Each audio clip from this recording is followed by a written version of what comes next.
Hey there, BookTube. It's Randy Ray, the literate Texan, coming to you pre-recorded here from Driftwood Ranch with my September reading wrap-up. These are the 8 books that I read in September, and I've ranked them in order of how much I liked, or in the case of some, disliked them.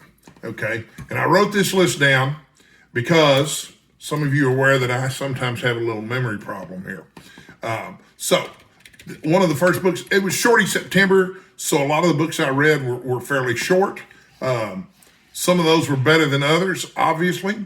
And I don't have all of them to hold up. I don't know. For example, I read The Colorado Kid, which was by Stephen King, and it was the worst book that I read in September. But I don't know where my copy of it went. It's around here somewhere, but I just don't know where. At any rate, I do not recommend The Colorado Kid, although a lot of people really seem to enjoy it. It's about an unsolved mystery and a couple of newspapermen off the coast of Maine who have taken a young intern under their wing and talk about this unsolved mystery. There's a body found on a beach. He's apparently from Colorado. They name him the Colorado Kid. And, okay, this is a spoiler alert. I'm pausing there to give people time to avoid this. But the spoiler is that the mystery's never resolved. We don't know at the end of the book what actually happened any more than we did at the beginning of the book. So, to me, it was just a lot of sound and fury adding up to nothing. And it just wasn't that interesting. I tend to like Stephen King, but this completely fell flat for me. Number 7 on my list, which is, actually I liked all the rest of these, and it was hard to rank them. The Colorado Kid was the only one that I disliked. But this next one I read on my Kindle, and it was called Immortality Inc. by Robert Shackley Jr. And I'm pretty sure that I posted an actual video review of this book. It was really odd. It was 50s science fiction. The plot concerns a guy who is killed in a car wreck, but he awakens like 150 years in the future. The world has become a very strange place after 150 years, which I'm sure would apply to any 150-year period in history, especially over the last 2 or 3 centuries. But at any rate, he's reborn into a new body. So his mind is in a new body. They've solved the problem of the afterlife, but they've created new problems to go along with that. I think there were some werewolves in it. There were definitely some zombies in it, but it's not like that. It's just, a little drier than that. There are definitely some real sexist overtones, some chauvinistic overtones, which were not unusual for science fiction novels from the 1950s. But it was a pretty good read. And I'm reasonably sure I posted a video review of Immortality Inc. too. It was made into a movie. And off the top of my head, I can't remember the name of it. It wasn't Repo Man, but it was something like that.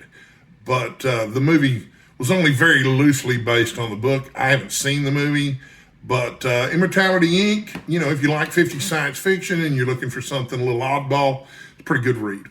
Okay, that was number 7 on my list. I'm counting them down in reverse order. Number 6 was The Getaway by Jim Thompson, which I really liked.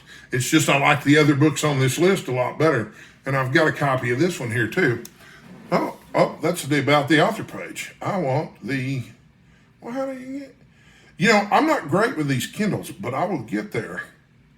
Okay, the cover to The Getaway is right here. All right, so this is the cover art for the Kindle edition of The Getaway, which was a fine short novel and has one of the most effective closing chapters or third acts that I've ever seen. I'm not going to spoil that in this video, but I did do a video review of this where I did spoil that. And it's just really tremendous. Everything leading up to that point was pretty good too. Jim Thompson wrote a specific type of hard-boiled crime novel, but this one sort of soars above its literary genre, especially in the last couple of chapters, which were, I think, rife with symbolism and imagery or whatever. So images that mean something. Number 5 on my list is For Love of the Game. I believe I posted reviews of all of these, but For Love of the Game was written by Michael Shara, or Shara, I'm not sure how you pronounce it. It was made into a movie starring Kevin Costner, remarkable baseball movie that I really, really liked, directed by Sam Raimi. And Sam Raimi's known for, well, at least at the time was known for his innovative, visual style. He also directed The Quick and the Dead, which doesn't look like any Western I've ever seen.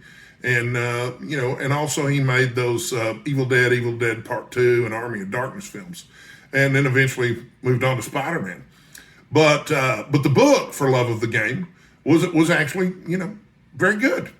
If you like baseball and you like internal monologues, then For Love of the Game probably ought to be right up your alley. If you like the movie, it's probably going to be a lot of fun to read the book For Love of the Game and, compare and contrast it, because it is significantly different. Okay, so those are the bottom 4. That's the bottom half of what I read. Next up, I've got yours truly, Elvira, Memoirs of the Mistress of the Dark. Okay, so this was cool. I've been a fan of Elvira since the 80s. I think a lot of men my age have been fans of Elvira, Mistress of the Dark, since the 1980s. Anyway, this is one of those celebrity memoirs that clearly weren't written by a ghostwriter. You can tell. So she's not a polished writer, but she does dish on all kinds of cool stuff, especially from when she was a showgirl in Las Vegas, which seemed to go on for quite a while. But her encounters with people like Elvis Presley and Tom Jones and various rock and roll stars from the era, are all laid out in good little bit of detail. And they were pretty interesting and stuff. She just celebrated her 72nd birthday not too long ago too. But yeah, really interesting woman and a success story. This was a lot of fun, especially if you're into celebrity gossip kind of stuff, which I suppose I am, although I don't want to admit it. Okay, that was number 4. Number 3, and this is a really, really good book. And the only reason it's number 3 is because the other 2 books I read this month were so good, and I loved them so much. But number 3 is A Wizard of Earthsea by Ursula K. Le Guin. And this is some of your classic old school fantasy here. Absolutely wonderful. One of the nice things about it is that there's not a lot of warring and battles and stuff going on. And I didn't realize when I started reading it, until I read a little bit about it, that this was actually, of course it was published in the late 60s, so they didn't have a young adult category then, but it was aimed at teenagers. But I thought it was very well written, and, it didn't seem to me like me being an adult interfered with my ability to enjoy A Wizard of Earthsea at all. So I'm definitely interested in reading more of Ursula K. Le Guin's work after this. I understand she wrote science fiction as well as fantasy. Jared Henderson over on his channel has mentioned Ursula K. Le Guin's books multiple times because he likes to make lists of fantasy books, but none of them are part of the Earthsea saga. But all of them are books that I'm going to look up because Jared's a cool guy and a deep thinker, and if he likes it, then it's probably worth checking out. As you can tell, a lot of these books, a lot of these books were recommendations. Like yours truly, Elvira, was a recommendation from, oh, come on now. See, my memory starts to go from Floss over at a Book Garden, or, oh, golly whiz. And I watch her videos every day too, and I can't remember. Hang on a second, I'm gonna look it up because I want to get it right. Because you might want to go look at her videos too, because she's really cool. Of course, I subscribe to 260 people on YouTube, so it's easy for me to get lost in there and stuff. But she's definitely one of my favorites. The Grape Jelly Library, Flossie at the Grape Jelly Library. Sometimes I call her Flossie, sometimes I call her Flo. I don't know what she answers to. I suspect she's a little bit like me, though. You can call her anything you want as long as you don't call her late for dinner. Anyway, she's the one who recommended the Elvira book to me. the Evening Reader recommended this short book, which was short enough that I was able to read it twice. I read it one evening and then I read it again the next morning because I wanted to give an intelligent review of it. Okay, so this was an interesting book that touches on a lot of themes having to do with the Me Too movement. The main male character has gotten in trouble for his behavior, and he's a really interesting, if often creepy type guy. He's an editor in the New York world, in the world of book publishing in New York City. And, he's managed to get himself in trouble and he's getting sued, but, he doesn't think he's a bad guy. He doesn't even think his behavior is creepy. But the interesting part of the story is that he's friends with another book editor in New York City. And alternating chapters are told from her perspective because, of course, he goes to her for counsel. They have frequent lunches together. And so, anyway, really, really nice little book. I believe it was originally published in the New Yorker. It was short enough to make it into the magazine. But anyway, it was interesting. And I guess what I've heard is that the author Mary Gaitskill, I can't pronounce it. I can pronounce it, it's just probably not correctly. But I understand that, this, like her other books, she's not a black and white thinker. There are shades of gray in here. Yeah, was the guy inappropriate with a lot of women? Sure.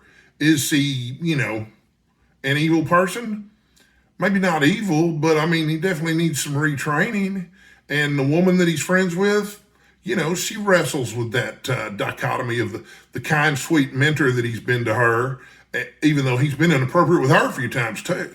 But she has a hard time reconciling the fact that, he's used his position of power to behave towards women inappropriately and get away with it. So that was, where was I? I think that was number 2. Yeah, that was number 2 for the month. That was my second favorite book of September. And then my favorite book of September, which was the last book in September that I read, and it took a few days, was The World According to Garp, which I did as a buddy read with my friend Greg at Another Bibliophile Reads. And we're going to talk about that sometime this week. I have this beautiful 40th edition copy here. It's terrific. It's absolutely terrific. If all you've seen is the movie with Robin Williams, which was my introduction to it because, of course, growing up, huge fan of Robin Williams. But, I read this when I was 12 years old, and a lot of it went over my head because of the sex content. But if you've only seen the movie, The World According to Garp, you're missing probably 2/3 of the story. And I've read somewhere or heard somewhere that they are working on a mini-series version of this for HBO, which I think is a great idea. They did that with Olive Kitteridge, which is a great book. And the miniseries was equally great. It was really well done. And of course, Olive Kitteridge is a collection of related short stories. But The World According to Garp is a full-fledged novel. And it may be my favorite John Irving novel. He's written 14 novels. And I want to say I've read 6 or 8 of them. I've counted before, and I probably need to count again. His really, really early novels, like The 158-Pound Marriage, I didn't care for at all, but I really did enjoy. And I read recently The Hotel New Hampshire, which was really solid stuff. So, okay, those are the 8 books that I read in September 2023. So that's my September 2023 reading wrap up, and those were ranked in order from the ones I liked the least to the ones I liked the most. But yeah, definitely read The World According to Garp if you haven't read it yet. It's really terrific. If you're interested in literary fiction at all, it's head and shoulders above any kind of literary fiction that's being published today, in my view. And Irving was writing about, a lot of the book has to do with sex relations and, issues of gender identity. And, he's a regular old cisgender male as far as I know. But he was sort of ahead of his time in the 70s, thinking that people ought to be able to be whoever they want to be and get treated kindly in spite of all that. And in the introduction, he points out that he thought this was just such a silly issue that it just wouldn't be an issue 40 years later. even though it still is, you know, especially around here. I live in Texas, so people have really weird attitudes around here. At any rate, thanks for watching my September reading wrap-up video, and I will be back soon with an October to be read video. Thanks for watching.